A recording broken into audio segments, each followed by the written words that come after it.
Shalom, shalom. First and foremost, I want to give all praise, honor, and glory to Yahweh, Bahashem, Yahweh Shai, Bahashem, Rakah HaKodash.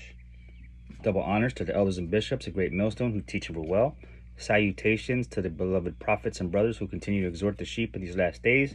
And a mighty shalom to the hopeful elect and those listening in. This epistle here is going to be entitled, Thou Shalt Not Steal. Thou shalt not steal.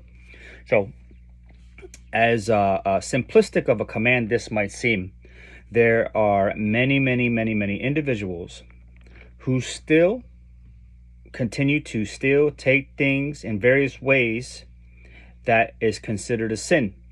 And scripture says that even a little leaven can leaven the whole lump. You know, just a little bit of sin, it can disqualify you from salvation. It can disqualify you from being covered by the blood of Hamashiach Yahweh Shai. So we want to be mindful of our mindset and behavior and our actions in various degrees. We'll go into the degrees of theft from minor to major, very light punishments to very severe punishments according to the scriptures. And we might take some examples from the world to show the degree in which the scriptures identify as some theft being punishable by death, right? So we don't want that kind of spot or blemish found within us. We want to abstain from any forms of theft because it leads into various forms of sin and compounding those sins, causing iniquity to stay within us, that leaven that we want to remove. So in Exodus chapter 20 and verse 15, it reads, Thou shalt not steal. This is one of the top 10 in which we find in our scriptures. These verses here, these commands are also substantiated in Deuteronomy chapter 5 verses, well, this one is found in verse 19. Yeah, we'll just grab it real quick. Deuteronomy chapter 5 verse 19. It also compounds that verse there, and it expands on it a little more even. So Deuteronomy chapter 5 and verses 11, it says, Thou shalt not, nope, wrong one. Sorry. Deuteronomy chapter 5 and verse 19, it says, Neither shalt thou steal. Salakia. So those two witnesses enforce that theft in any kind of manner is considered a sin. A sin is transgression of the law. There will be those that are ill-informed about the scriptures who do not understand the Holy Bible and will tell you that if you break one command, you break them all. Therefore, you cannot keep the law. This is why you are given grace. That is a falsity, an error, a misunderstanding. How so? Let's go to Leviticus chapter 19. We're going to continue to walk this understanding, right? Leviticus chapter 19, verse 11, it says, You shall not steal, neither deal falsely, neither lie one to another. So, those that lack the understanding of what this verse and the law actually is trying to substantiate to you is, one moment please. What it's trying to substantiate is that once you engage in this form of sin, theft, in whatever degree, you are now committing multiple transgressions within that one particular thing. You cannot steal something or take something from anyone or anything and not have committed a sin behind that, because when you go and take something, it's because you are lusting or coveting after that thing you want to steal, and also you're not loving thy neighbor as yourself, and you're committing multiple sins at one time, like a domino effect. So that's what it means. If you have committed one sin or you break one law, you break all the law, because now you're not in a a disciplined fashion. You're not disciplining yourself in any of the degree of the laws, and there's degrees to the law, right? That um, can equate to what kind of punishment you receive from performing that breaking of the law. Thou shalt not steal. So, in different forms of stealing or taking something that doesn't belong to you. A form of theft would be the theft under the guise of borrowing with the intent of not returning. So, in someone's mind, and there's people that do this, and in someone's mind, they might want to covet someone's property or tool or whatever it is, whatever is in that person's heart to want to acquire with the guise of borrowing. That is a form of theft, right? Because now you have an intent to conceal the purposes of obtaining something that was not purchased for or equally traded for or in that fashion. Shoplifting, going to a store or any commerce business and taking something with the intent of not paying or purchasing for it, equal trade, because this is an unjust balance. That's a form of theft, right? Some people don't know this. Some people just, don't have that moral upright compass to say, it's just small. It's just a pen. What if that's someone's favorite pen? What if that pen was like $200 and was like a gift to, whatever? You never know. So when you pick up something that doesn't belong to you, you're transgressing in multiple ways, because now you have just committed a theft, and now you have just trespassed against your brother or your sister. You have coveted something. You had lusted over something. Now that leaven starts to grow and becomes iniquity. So when you break one law, you're breaking them all. But you can abstain from breaking a command, which keeps you in that perfect order, furnished unto all good works. Another forms of theft, taking someone's, anything personal from their businesses or homes, out of their cars. Larceny is a big one. That's considered like a white collar crime, right? Larceny is the degree when you take something that is based on the degree of value. So if you take something that's, in this current world, you take something that doesn't belong to you that is less than $1,000, there's punishments and fines for that degree.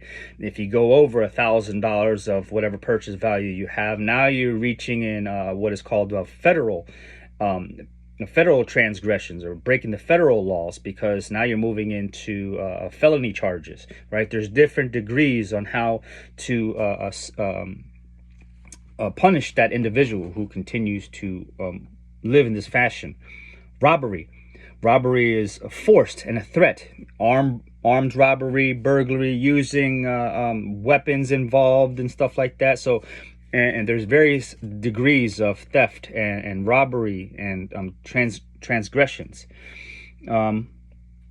Burglary, unlawful entry, when you're breaking into someone's home, entering onto their property without permission.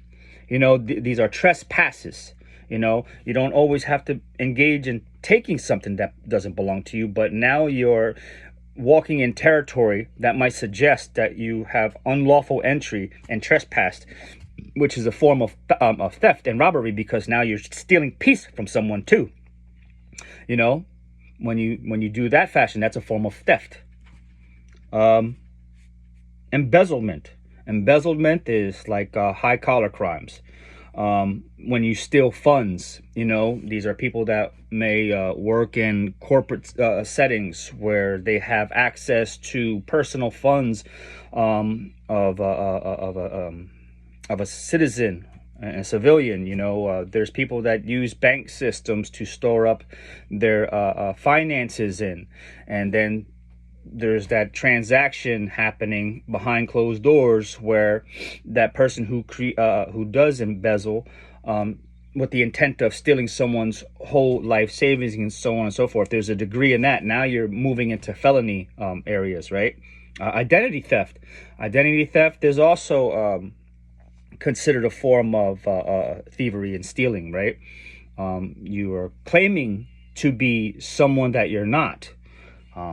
this is also a punishment, because now you're using the guise of the character of someone else in order to live in a fashion, obtain things that might not particularly obtain to you, but now you are substantiating, not substantiating, you're benefiting in a major way by continuing to live in that fashion of stealing someone's identity. Petty theft and grand theft, major and felony, right? So we'll move on from those areas. So that gives you hopefully some understanding of the degrees of theft. You know, it's not always, you know, you steal something and then, you know, it's just a light penalty. No, there's different forms of theft in different degrees. Some that are not punishable, some sins that are not punishable by death, and some that are. That doesn't give you the permission. That doesn't give you permission to go either way, because he says any sin keeps you separated from your power, Yahweh, and that can be punishable by death in itself, right? We touched on Leviticus 19 and 11, right? So Leviticus 19 and 11, it does expound, you know, you shall not steal, neither deal falsely, because when you deal falsely, that's a form of theft and robbery.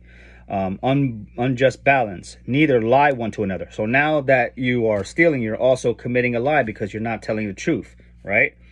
We're going to go to Romans, and I think we brought out James chapter 2 and verse 10. It says, for whosoever shall keep the whole law and yet offend in one point is guilty of them all. We touched on that and we expounded on that, you know, what that means. Those who tell you that you cannot keep the laws and the commands, we can't keep them all because we're not in our homeland. There's laws that pertain to us actually being in the homeland in which we must keep. But right now we're rehearsing the righteous acts and being made, being washed by the word.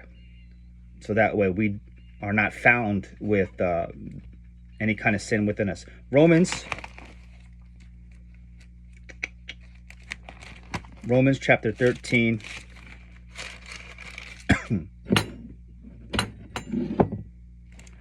Romans chapter 13, verses 8 and 9. Owe no man anything but to love one another, for he that loveth another hath fulfilled the law. For this, thou shalt not commit adultery, thou shalt not kill, thou shalt not steal, thou shalt not bear false witness, thou shalt not covet.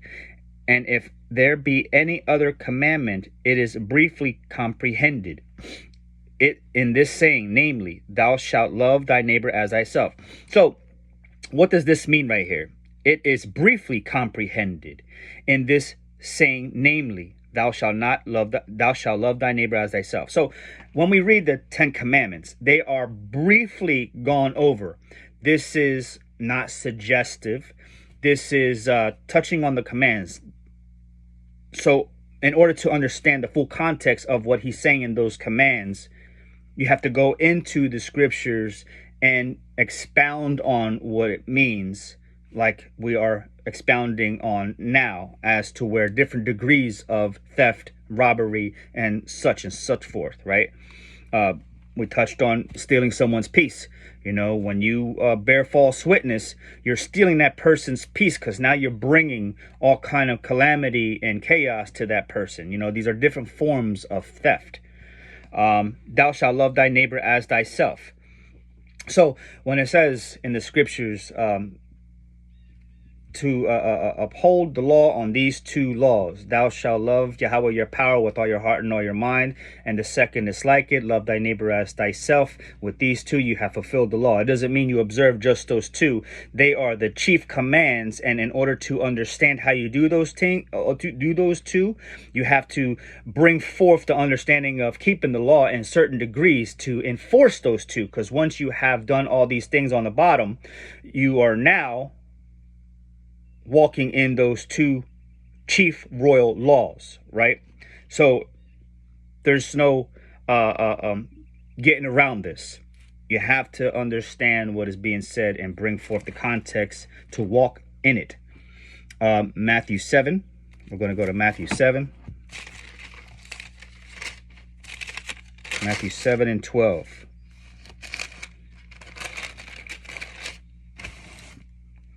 It says, therefore, all things whatsoever ye would that men should do to you, do ye even so to them. For this is the law and the prophets. So you wouldn't want somebody to go and do any of those things that we just briefly talked about happen to you, right? Because when you go and commit unlawful acts of theft, you wouldn't want somebody at that same very moment that you're committing that atrocity to be in your house taking something out of your house. So be mindful that, what you do unto others is also going to be unto you. It's the law of reaping and sowing. If you live in this type of fashion, if you think in this type of fashion, if you put forth that type of energy, understanding is also going to happen unto you, right? This is what he's saying right here. Therefore, all things whatsoever you would that men should do to you, do ye even so to them. For this is the law and the prophets. And this is, keeping of the commands, going and investigating what is transgression of the laws and repenting and turning from those ways. There's no way you can repent from your sins and unknowingly what the sins are. You can't say, Father, forgive me for the things that I don't know. Ignorance of the laws and commands doesn't separate you from those judgments. You have to investigate and search the scriptures out what the Father is actually, what is sin and transgressions unto him. So you can say, oh, Father, I identify with that command and I repent from that sin. I will never commit that sin again. And then investigate what type of sins are associated with those chief commands, like thou shalt not sin, thou shalt not steal. It's not just picking up things. It's different forms of stealing, like we just discussed. So that way you are more in tune of these commands, right? Various degrees, right? We're going to keep moving. We're going to maybe pick it up a little bit. We got to go to Galatians. That's... My goodness. Haven't visited Galatians in a while. Gotta be somewhere around here. Here we are. Galatians 6, 7 and 9. Be not deceived, Yahweh is not mocked, for whatever a man soweth, that shall he reap. For he that soweth to the flesh shall of the flesh reap corruption, but he that soweth to the Spirit shall the Ruach, reap life everlasting. So once you build yourself up in understanding and wisdom, and separate yourself from those carnal sins, you are now reaping up to yourself life, because wisdom is life. And when you walk in this fashion, you are separating yourself from sin and iniquity and not being punishable under those things, because if you continue to live in that fashion, you're going to reap the repercussions of judgment from it, right? So reap up to yourself understanding, because this is the chief thing, right? Because wisdom and knowledge will be... wisdom and knowledge shall keep you in these times. Let's go to Proverbs. Proverbs chapter 6. Proverbs chapter 6 and verse 30. Where we at? 30 and 31. Men, do not despise a thief. Okay, so the degrees of theft, right? There is theft punishable by death, and there's theft not punishable by theft, but it has a consequence for it, right? There's the degrees of it. So this is right here. This is at a degree right here. We're talking about a degree of theft. So Proverbs verse 6, 30 and 31, it says, men, do not despise a thief, if he steal to satisfy his soul when he is hungry, but if he be found, he shall restore sevenfold. He shall give all the substance of his house. So, if a man be found stealing food, you catch someone in your garden taking tomatoes, and this becomes an issue. It's a trespass now, because this individual is taking your hard work. He's doing something like this, so on and so forth. So, in this fashion, this person wouldn't be found punishable by death. But now that thief is caught stealing something like food to continue to stay alive, it's it's a balance that you have to measure out scripturally. So he says, men, do not despise a thief.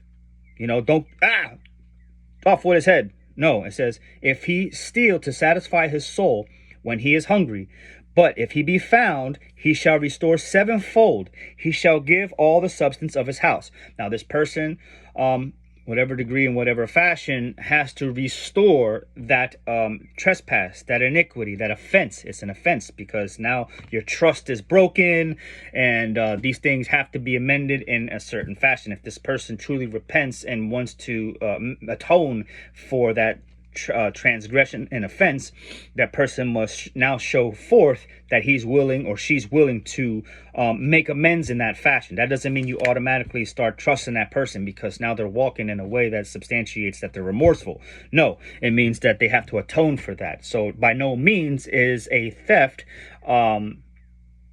in this manner punishable by death, but now they have to make repercussions. That's a fine, if you will, a hefty fine, because depending on that person's lifestyle, they might not have enough.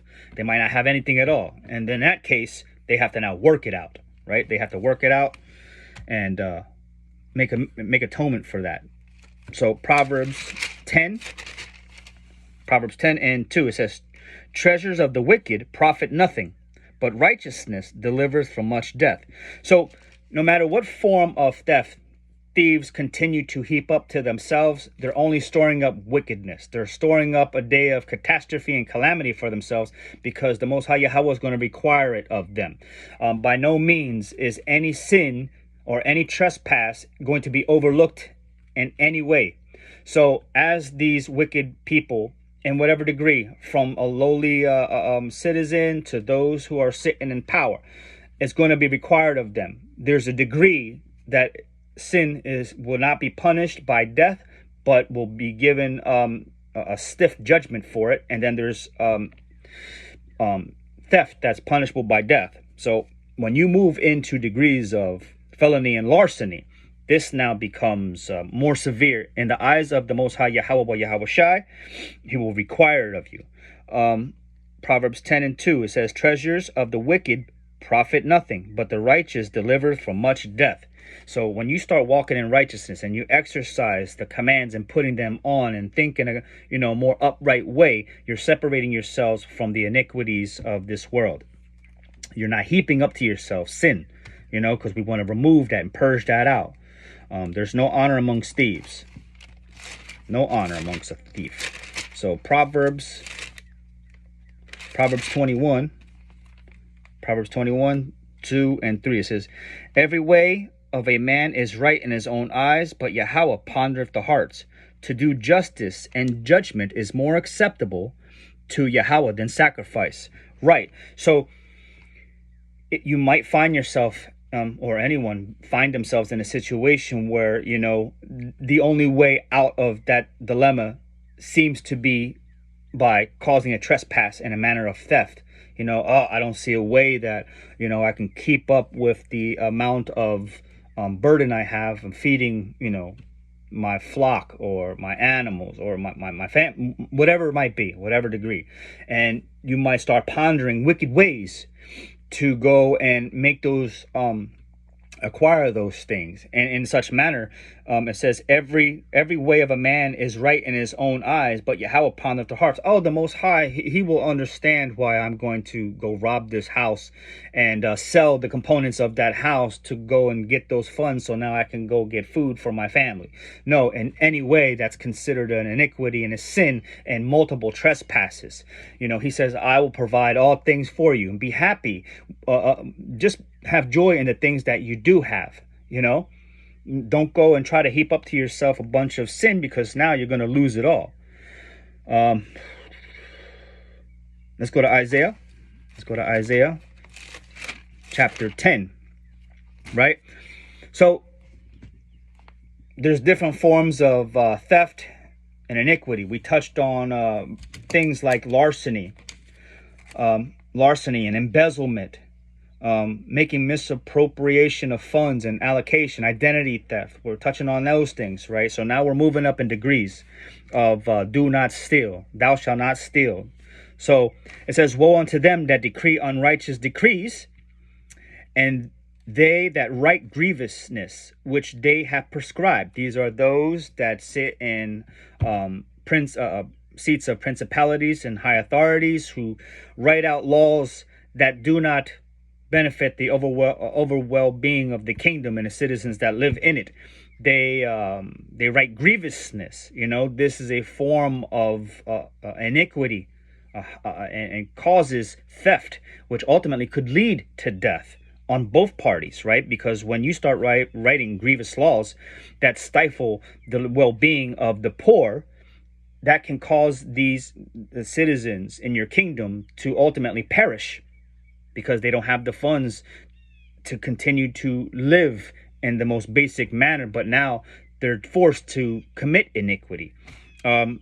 Verse 2 of Isaiah chapter 10, it says, to turn aside the needy from judgment, and to take away the right from the poor of my people, that widows may be their prey, and that they may rob the fatherless. This is a form of robbery, right? This is grand scale larceny in the most highest degree. It's a form of murder. So when you steal, ultimately, in a degree of it, it can lead to death, in which the punishment is punishable by death, because now you're committing murder. You can murder someone by not doing just righteousness. Proverbs 21, right here. Go back 6 and 7. It says, the getting of treasures by a lying tongue is a vanity tossed to and fro to them that seek death. The robbery of the wicked shall destroy them, because they refuse to do judgment. Right? They choose to live in this fashion. They do not choose the ways of the Most High Yahweh Shai, and living in righteousness. Proverbs 22, 23, and Proverbs 22, 22, and 23. 22 and 23. It says, rob not the poor, because he is poor, neither oppress the afflicted in the gate. For Yahweh will plead their cause and spoil the soul of those that spoil them. There's people that prey on those that do not have anything. And this is what Yahweh is stating here in Proverbs chapter 22 and 23. It says, do not rob from the poor, because he is poor, neither oppress the afflicted in the gate. You're supposed to take care of the poor. You're not supposed to take from them anything. You're supposed to give unto them and free them of that burden and bondage, those that may have the power to do so, because lawlessness has totally polluted the earth, right? Withholding wages from your workers. In this society here, they make the workers to wait on their pay, but when they have their hand out expecting something from the worker, they get it right away, right? And they expect the full totality of that work to be done in a superior fashion. But then you have your employees, your hires, waiting for their wages, and some of them deliberately work iniquity on their beds not to pay those people. Let's go to Deuteronomy.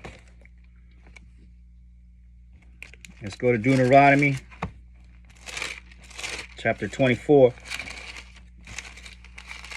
Boom, boom.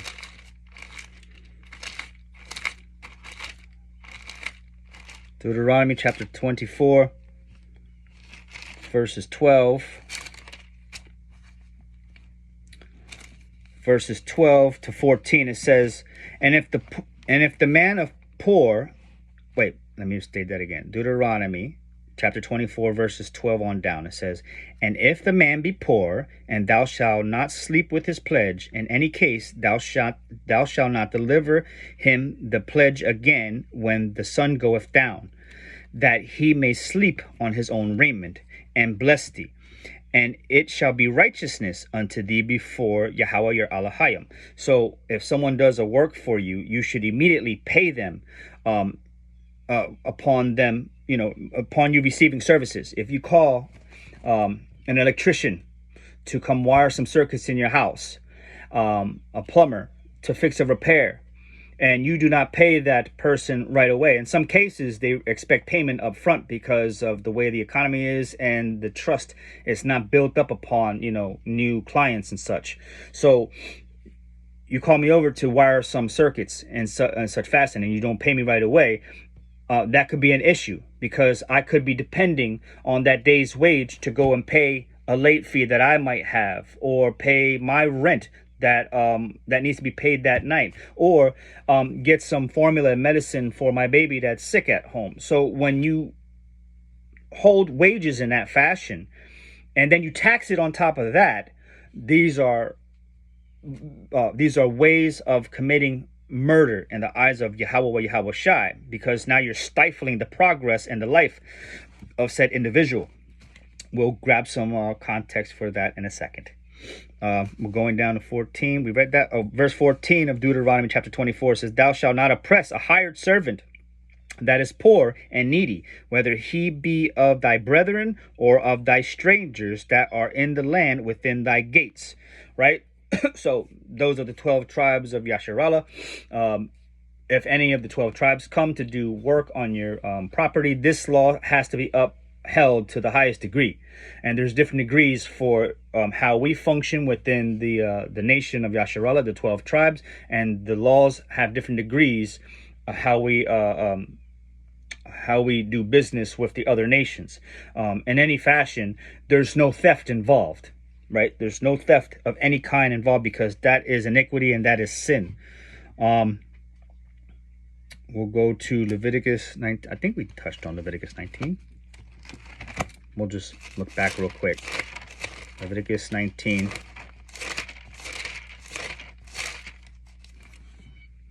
I may have it done twice. Okay, Leviticus 19, verse 13, it says, "Thou shalt not defraud thy neighbor, neither rob him. The wages of him that is hired shall not abide with thee all night until morning." So again, this is a form of theft. If you withhold wages from someone, says, "I don't really have it right now. I thank you for this work week. You can expect payment," so on and such forth. Whatever the degree might be. If you are requiring something from someone, make sure you have what it takes to fulfill that oath, that vow, that promise, because this could be seen as a form of theft in a degree within the law, statutes, and commands, right? So I'm showing you the degree of theft moving up in a way where it can be punishable and considered murder in the eyes of the Most High Yahweh. We'll grab from the Apocrypha. This is a very prophetic and book of wisdom, and it is canon for your scriptures. They belong together. Sirach, chapter 10, verse 30. 10 and verse 30. I'm looking for it. It says, "The poor man is honored for his skill, and the rich man is honored for his riches." So a poor man needs his money. He depends on it. And if anything, they should be cared for. They should be cared for even then some, because they are living in a fashion where they need much help. These are those that are living honestly. They need help, but the help is not there for them, and that is supposed to come from, loving thy neighbor as thyself. If those that are living in a way that is upholding the law, statutes, and commands, we should have a society of God-fearing people, Yahweh-fearing people that are upholding the commands and not always looking for a handout, not always looking to have an equal trade, but give alms in this fashion, right? And use your brains. Sirach, the book of Ecclesiasticus, chapter 4. We're trying to work our way up to that degree. Sirach 4, verses 1 to 5. It says, my son, defraud not the poor of his living, and make not the needy eyes to wait long. Make not a hungry soul sorrowful, neither provoke a man in his distress. Add no more trouble to a heart that is vexed, and deter not to give to him that is in need, right? Always be willing to help, the poor and needy, those that are keeping the law, statutes, and commands, because these are people that are walking in fear and reverence, and it is a command to take care of, the Most High Yahweh's people. Number 4, verse 4 of Ecclesiasticus chapter 4 says, reject not the supplication of the afflicted, neither turn away the face from a poor man. Be mindful of, those around you, because they might be getting taken. They might be taken advantage of because they have a good heart posture and they're willing to let people trample all over them and walk all over them for their own benefit, because that person has gifts and talents that can help these people out, but yet they're still, cheating them out. So be mindful of people that, are taken advantage of. A person might find themselves in a low estate, and it's not always because they put themselves there. It's because they have a heart posture that they don't want to cause offense to anyone, but they allow themselves to be a walking mat. Be mindful of that. Man. Ecclesiasticus, Sirach 4 and verse 6. It says, for if he curse thee in the bitterness of his soul, his prayer shall be heard of him that made him. So if a righteous person, a righteous man or woman is keeping the law, statute, commandments, and working this out to the best of their ability, if they send a prayer up to the Most High Yahweh and he hears it because of the oppressing matter, he will see about it. Those that are being oppressed and being taken advantage of and living in a poor state, that do not keep the law, statutes, and commands, and do not fear the Most High, he's not going to hear their prayer. They're just going to continue to be smushed out. They're not going to receive any blessing from the Most High. He's going to be like, who are you? I don't even know you. You have never called on me. You have never done anything that I have said for you to do in order for you to be detached from the ways of sin in this world, for you to receive the blessings of living in my ways, in my kingdom. There's a difference.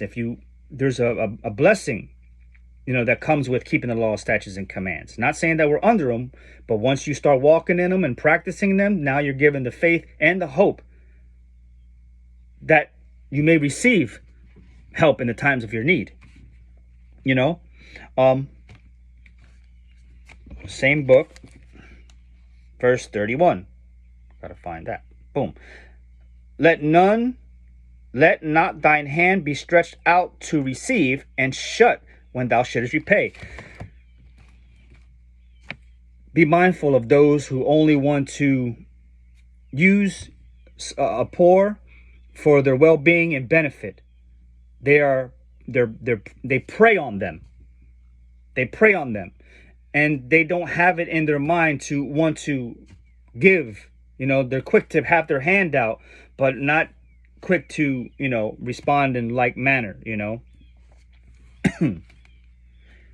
Ecclesiasticus chapter 34.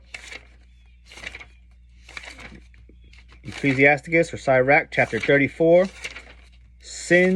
Theft that is punishable by death. When you withhold wages, when you take in this fashion, when you oppress the poor, when you make laws that do not benefit the poor but stifle the poor and cause them to live in a fashion where it's now threatening their life and their overall being, these are punishable by death. Ecclesiasticus chapter 34.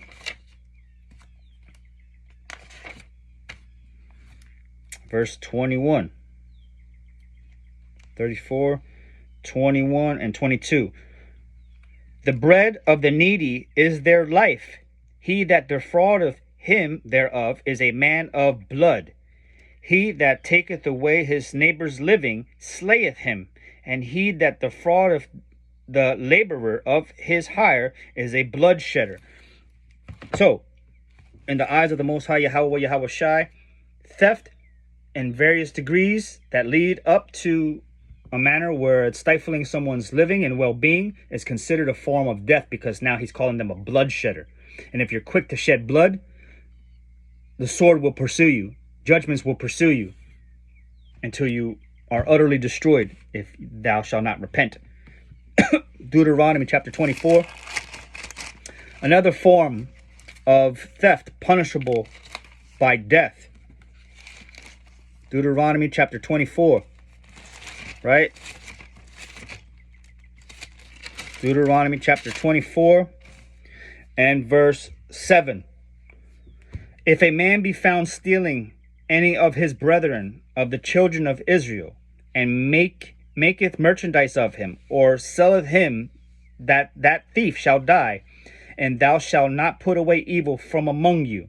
Wait, and thou shalt put evil away from among you. This is a form of kidnapping and trafficking and making a business out of it.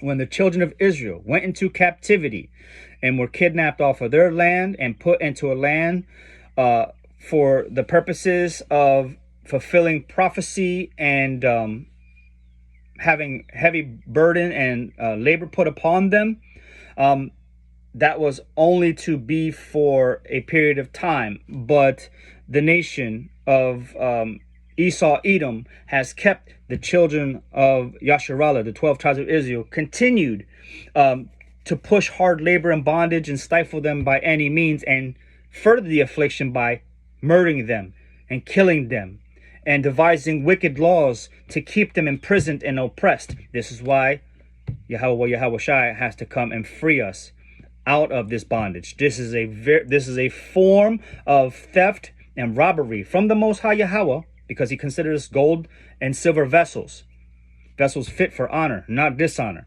Those dishonorable vessels are going to be destroyed, and that's it. That's what he says. This is what's in the book. You can read it for yourself right here. Final verses. Tobit chapter 12. Tobit chapter 12. When you defraud someone, you force them to, commit lawlessness, and because you're not upholding a righteous form of, laws within a society. Some of you may have seen the movie John Q, when Denzel Washington he locked down a hospital ward in the ER to have treatment for his son that was now suffering some form of heart issue, or I don't know what it was. I think it was a heart issue. It was a heart issue. And because this man was oppressed and his employment was being stifled and cut off because of, what is that word again? Embezzlement. I think the company was like trying to squeeze them out of the insurance policy. They didn't want to pay the insurance policy to have this heart surgery done. It forced this actor Denzel Washington to act in a manner that is transgression of the laws, but it forced him to act in that manner because the society and how it orchestrates unlawful laws forced the citizens to perform in that way. Tobit chapter 12 and verse 10. It says, but they that sin are enemies to their own soul. So remember that. So I pray that this was edifying. Until the next time, Shalom.